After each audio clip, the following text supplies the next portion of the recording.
نمیتونی طلا رو نابود کنی.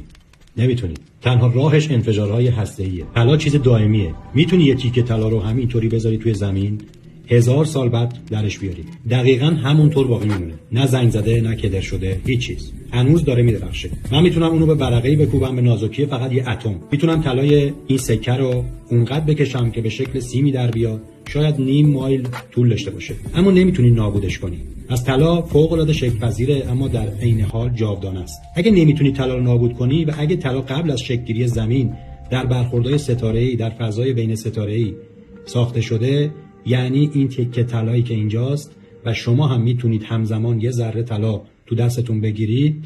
وقتی اینو میگم، این تیکه طلا نه تنها از زمین قدیمی تره بلکه از کل منظومه شمسی هم قدیمی تره. لمس کردن طلا در دست گرفتنش نزدیکترین تجربه‌ایه که در تمام عمرت به لمس کردن ابدیت خواهی داشت و من این تفکر رو واقعا عمیق میدونم. وقتی به ابدیت فکر میکنی معمولا یه چیز اثیری و روحانی تصور میکنی، اما در واقع چیزی که داری بهش نگاه میکنی فیزیکی ترین، واقعی ترین، تغییر ناپذیر ترین چیز دنیاست.